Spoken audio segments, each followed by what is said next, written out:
സ്വാഭാവികമാണ്. മാധ്യമങ്ങളും പ്രതിപക്ഷവും മനുഷ്യത്വം ഉപേക്ഷിച്ചും ഇടതുപക്ഷത്തെ ആക്രമിക്കണം എന്ന നിലപാട് സ്വീകരിച്ചിട്ട് കുറച്ചുനാളായി.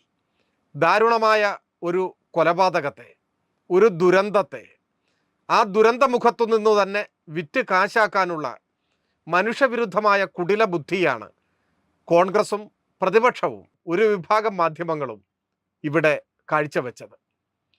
ശവശരീരം കാണുമ്പോൾ തന്നെ അത് വിറ്റ് എന്തു നേട്ടമുണ്ടാക്കാനാകും എന്ന് ചിന്തിക്കുന്ന അപകടകരവും നിന്ദ്യവുമായ മാനസികാവസ്ഥയിലേക്ക് കേരളത്തിലെ പ്രതിപക്ഷത്തെ എത്തിച്ചതിൽ ഒരു പങ്ക് കേരളത്തിലെ ഉത്തരവാദിത്വമില്ലാത്ത മാധ്യമങ്ങൾക്കുമുണ്ട്.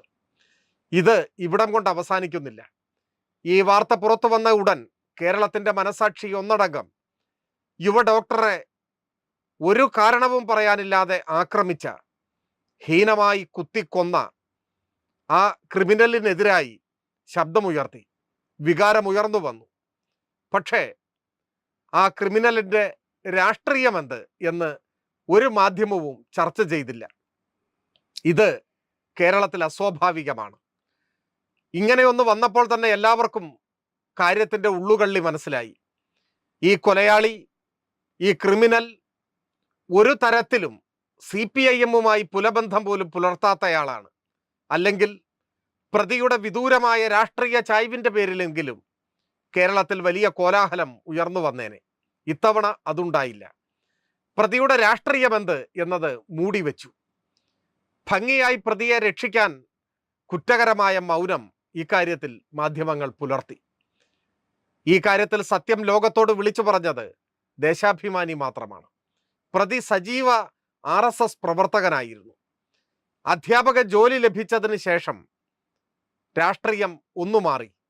വലിയ മാറ്റമല്ല, ചെറിയ മാറ്റം. RSSകാരൻ കോൺഗ്രസ്സുകാരനായി മാറി. കോൺഗ്രസ് അധ്യാപക സംഘടനയുടെ സജീവ പ്രവർത്തകനായി. ഈ ഒറ്റ കാരണം മതി ചാനലുകൾക്ക്, പത്രങ്ങൾക്ക് പ്രതിയെ സംരക്ഷിക്കാൻ. തൊട്ടടുത്ത മണിക്കൂറിൽ തന്നെ പ്രതിയുടെ വക്കാലത്ത് സ്വമേധയാ മാധ്യമങ്ങൾ ഏറ്റെടുത്തു തുടങ്ങി.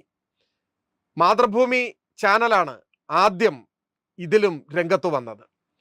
ചാനൽ പറയുന്നു, സ്കൂളിൽ അധ്യാപകൻ ലഹരി ഉപയോഗിക്കാറില്ലായിരുന്നു, കാര്യങ്ങളെല്ലാം കൃത്യമായി ചെയ്യുമായിരുന്നു. എന്തു കാര്യങ്ങളാണ് എന്ന് പത്രം പറയുന്നില്ല. കാര്യങ്ങളെല്ലാം കൃത്യമായി ചെയ്യുമായിരുന്നു എന്നാണ്. ഏതു കാലത്താണ് നാം ജീവിക്കുന്നത് എന്ന് ചിന്തിക്കണം. ഒരു കാരണവുമില്ലാതെ ഒരു യുവ ഡോക്ടറെ, ഒരു കുടുംബത്തിൻ്റെയും നാടിൻ്റെയും പ്രതീക്ഷയായ ഒരു യുവതിയെ കുത്തിക്കൊല്ലുക. ആ ക്രിമിനൽ മയക്കുമരുന്നിന് അടിമയാണ് എന്ന വിവരം പുറത്തു വരിക.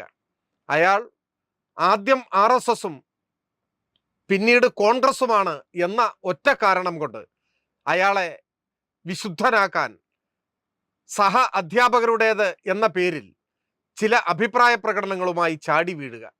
സ്കൂളിൽ അയാൾ ലഹരി മരുന്ന് ഉപയോഗിക്കാറില്ല അത്രേ, കാര്യങ്ങൾ കൃത്യമായി ചെയ്യുമത്രേ.